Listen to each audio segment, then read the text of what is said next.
আসসালামু আলাইকুম। BD job গ্যালারির পক্ষ থেকে আজকের ভিডিওতে সবাইকে জানাই স্বাগতম। আজকের ভিডিওতে আলোচনা করব জুলাই বিপ্লব বা ছাত্র আন্দোলন ও কোটা সংস্কার আন্দোলন নিয়ে।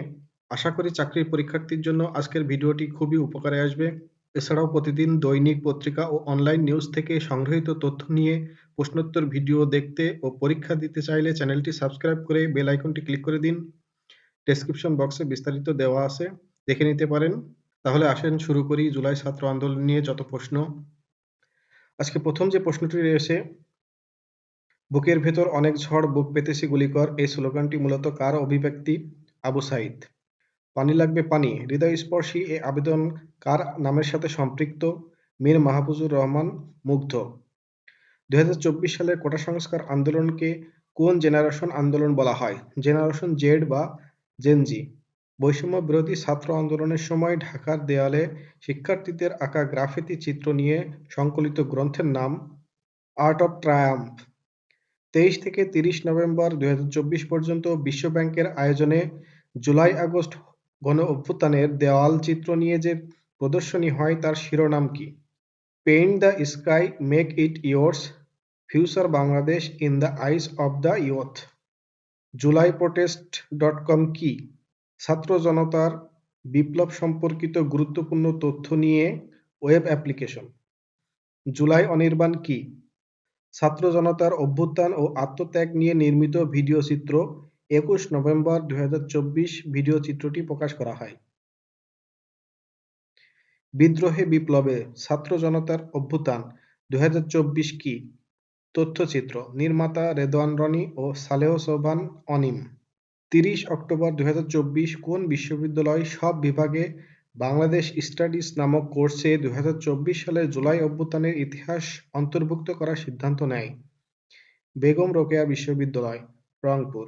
ছাত্র জনতার অভ্যুত্থানে গ্রাফিতি চিত্রের ভাষায় উঠে আসা আসছে ফাল্গুনে আমরা কিন্তু দ্বিগুণ হব, উক্তিটির স্রষ্টা কে? জহির রায়হান। উপন্যাস আরেক ফাল্গুন। কোটা সংস্কার আন্দোলনকে ঘিরে 18 জুলাই 2024 প্রকাশিত প্রতিবাদী হিপ হপ সঙ্গীত আওয়াজ উড়া গীতিকার ও কণ্ঠশিল্পী কে? র্যাপার হান্নান হোসাইন শিমুল। কোন আন্তর্জাতিক সংস্থা বাংলাদেশের জুলাই হত্যাকাণ্ডের তদন্ত করে? জাতিসংঘের ফ্যাক্ট ফাইন্ডিং মিশন। 5 আগস্ট 2024 কোন সরকারি স্থাপনাকে জাদুঘরে রূপান্তর করার সিদ্ধান্ত হয়? গণভবন, শেরেবাংলা নগর, ঢাকা। গণভবন জাদুঘরের নামকরণ কি করা হয়? জুলাই গণ অভ্যুত্থান স্মৃতি জাদুঘর। ছাত্র জনতার অভ্যুত্থানে শহীদ আহতদের পরিবারকে স্বাস্থ্যসেবা, আর্থিক সহায়তা এবং দীর্ঘমেয়াদী সহায়তা প্রদান করার লক্ষ্যে গঠিত ফাউন্ডেশনের নাম জুলাই শহীদ স্মৃতি ফাউন্ডেশন। জুলাই শহীদ স্মৃতি ফাউন্ডেশন গঠিত হয় কবে? 10 সেপ্টেম্বর 2024। বৈষম্যবিরোধী ছাত্র আন্দোলনের প্রথম শহীদ আবু সাইদকে নিয়ে অঙ্কিত শিল্পকর্ম উন্নত মমশির এর শিল্পী কে? শহীদ কবির। কোটা সংস্কার আন্দোলনে নিহতদের স্মরণে 5 সেপ্টেম্বর 2024 পালিত কর্মসূচির নাম কি? শহীদি মার্চ। ছাত্র জনতার অভ্যুত্থানের ইতিহাস সংরক্ষণ, শহীদ ও আহতদের পূর্ণাঙ্গ তালিকা চূড়ান্তকরণ, আহতদের চিকিৎসা এবং তাদের পরিবারকে সহায়তা দিতে বিশেষ সেল গঠন করা হয় কবে? 28 অক্টোবর 2024। কে কবে 5 আগস্টের অভ্যুত্থানকে মনসুন অভ্যুত্থান আখ্যায়িত করেন? ডক্টর মোহাম্মদ ইউনূস। 27 সেপ্টেম্বর 2024। নাটক কম করো প্রিয় কার্টুনের শিল্পী কে? র‍্যাটস আসিফ। স্বাধীন বাংলাদেশের প্রথম কোটা পদ্ধতি চালু হয় কবে? 5 সেপ্টেম্বর 1972। প্রথম কোটা সংস্কার আন্দোলন শুরু হয় কবে? 2013 সালে। কোটা সংস্কার আন্দোলনের দ্বিতীয় পর্যায় শুরু হয় কবে? 2018 সালে। কোটা সংস্কারের দাবিকে কেন্দ্র করে আত্মপ্রকাশ করেন কোন সংগঠন? বাংলাদেশ সাধারণ ছাত্র অধিকার সংরক্ষণ পরিষদ। বাংলাদেশ সাধারণ ছাত্র অধিকার সংরক্ষণ পরিষদ আত্মপ্রকাশ করে 17 ফেব্রুয়ারি 2018। কোটা সংস্কার আন্দোলনে ক্ষুব্ধ হয়ে তৎকালীন প্রধানমন্ত্রী শেখ হাসিনা জাতীয় সংসদে সকল ধরনের কোটা বাতিলের ঘোষণা করে 11 এপ্রিল 2018। সরকারি চাকরির 9ম থেকে 13তম গ্রেড পর্যন্ত কোটা ব্যবস্থা বাতিল করে প্রজ্ঞাপন জারি করা হয় কবে? 4 অক্টোবর 2018। নবম থেকে 13তম গ্রেডে 30% মুক্তিযোদ্ধা কোটা ফিরে পাওয়ার জন্য হাইকোর্টে রিট আবেদন করা হয় কবে? 6 ডিসেম্বর 2021। হাইকোর্ট বিভাগ কবে মুক্তিযোদ্ধা কোটা বাতিলের পরিপত্র অবৈধ ঘোষণা করে রায় দেয়? 5 জুন 2024। আদালতের দেওয়া রায় বাতিলের দাবিতে আবার কোটা সংস্কার আন্দোলন শুরু হয় 6 জুন 2024। আপিল বিভাগের রায়ের পর কোটা সংক্রান্ত প্রজ্ঞাপন দেওয়া হয় কবে? 23 জুলাই 2024। সুপ্রিম কোর্টের আপিল বিভাগে পূর্বের কোটা বাতিল করে চাকরিতে 93% মেধার ভিত্তিতে নিয়োগ দেওয়ার রায় দেন কবে? 21 জুলাই 2024।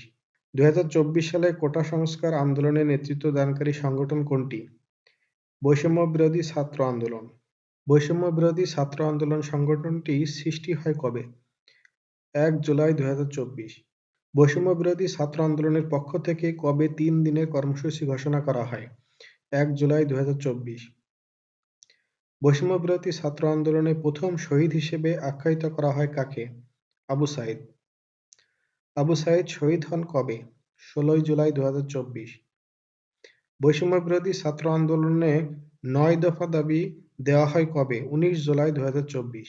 2 আগস্ট 2024 শিক্ষক ও নাগরিক সমাজের অংশগ্রহণে বিক্ষুব্ধ নাগরিক সমাজ কোন কর্মসূচি পালন করে? দ্রোহযাত্রা। অনির্দিষ্টকালের জন্য সর্বাত্মক অসহযোগ আন্দোলনের ডাক দেওয়া হয় কবে? 3 আগস্ট 2024। শহীদ মিনার থেকে প্রধানমন্ত্রী শেখ হাসিনা এবং তার মন্ত্রিসভার পদত্যাগের এক দফা দাবি ঘোষণা করেন কে? সমন্বয়ক মোহাম্মদ নাহিদ ইসলাম। 3 আগস্ট 2024। সরকার পতনের এক দফা দাবিতে 5 আগস্ট 2024 পালিত কর্মসূচির নাম কি? March to Dhaka. ছাত্র জনতার অভ্যুত্থানে প্রধানমন্ত্রী শেখ হাসিনা ক্ষমতাচ্যুত হন 5 আগস্ট 2024। ছাত্র জনতার অভ্যুত্থানে 36 জুলাই বলতে কোন তারিখকে নির্দেশ করা হয়? 5 আগস্ট।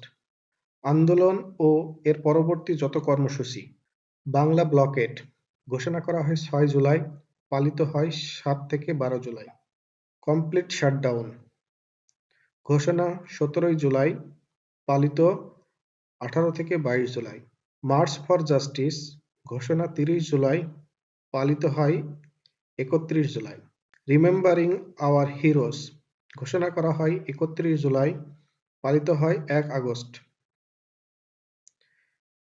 কর্মসূচি দ্রোহযাত্রা ঘোষণা করা হয় 1 আগস্ট, পালিত হয় 2 আগস্ট।